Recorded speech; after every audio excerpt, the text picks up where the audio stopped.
The afterword. How much of Anne-Marie's story is true? I know I will be asked that. Let me tell you, here, where facts end and fiction begins.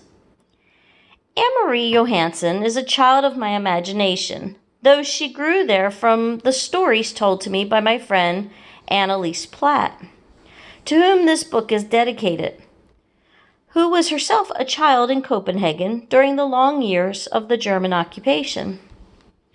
I had always been fascinated and moved by Annalise's descriptions not only of the personal deprivations that her family and their neighbors suffered during those years and the sacrifices they made, but even more by the greater picture she drew for me of the courage and integrity of the Danish people under the leadership of the king they loved so much, Christian X.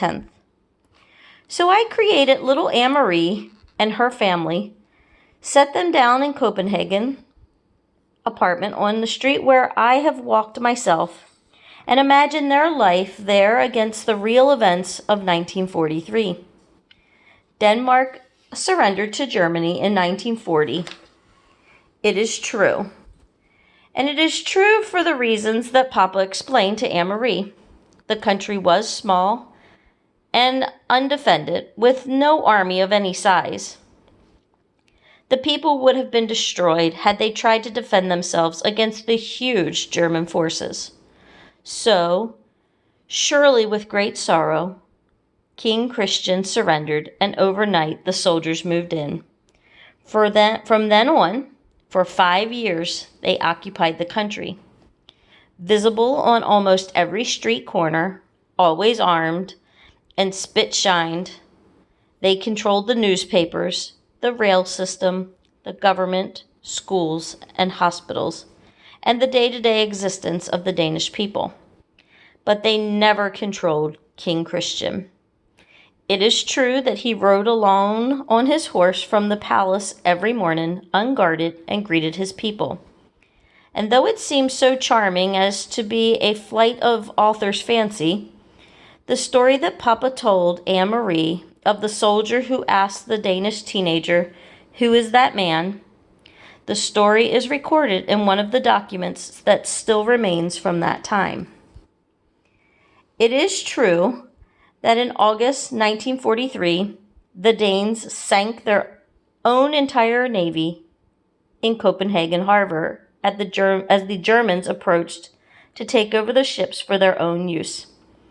My friend Annalise remembers it, and many who were children at that time would have been awakened, as little Kirsty was, by the explosions and the fiercely lighted sky as the ships burned.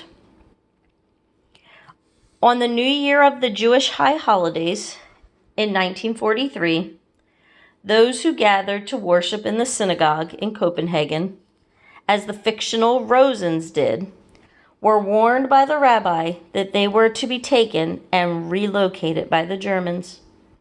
The rabbi knew because a high German official told the Danish government, which passed the information along to the leaders of the Jewish community.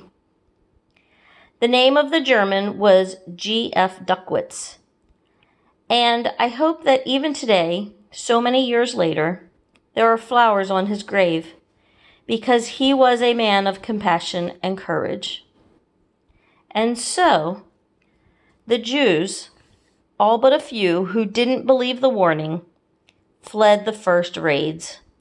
They fled into the arms of the Danes, who took them in, fed them, clothed them, hid them, and helped them along to safety in Sweden. In the weeks following the Jewish New Year, almost the entire Jewish population of Denmark, nearly 7,000 people, was smuggled across the sea to Sweden. The little hand-hemmed linen handkerchief that Anne-Marie carried to her uncle, surely something made up by an author who wanted to create a heroine out of a fictional little girl? No. The handkerchief as well is part of history.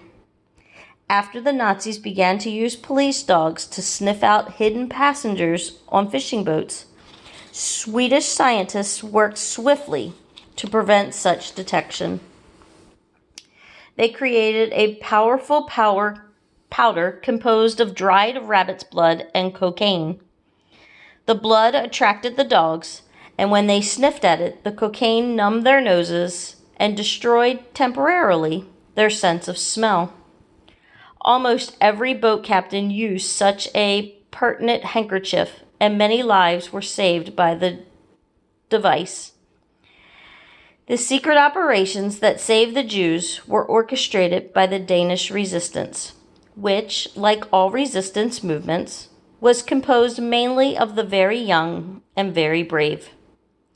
Peter Nielsen, though he is fictional, represents those courageous and idealistic young people, so many of whom died at the hands of the enemy. In reading of the resistance leaders in Denmark, I came across an account of a young man named King Mathai Brun. He was eventually captured and executed by the Nazis when he was only 21 years old. I read his story as I had read many others, turning the pages, skimming here and there. This sabotage, that tactic, this capture, that escape.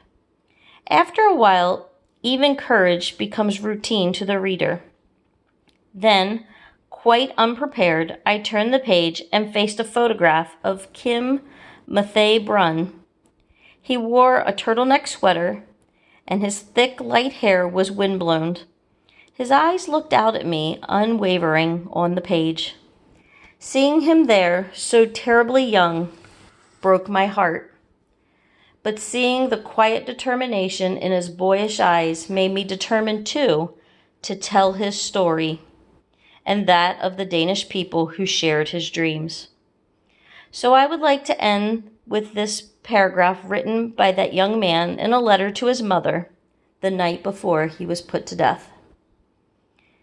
And I want you all to remember that you must not dream yourselves back to the times before the war, but dream for you all, young and old, must be to create an ideal of human decency and not a narrow-minded and prejudiced one.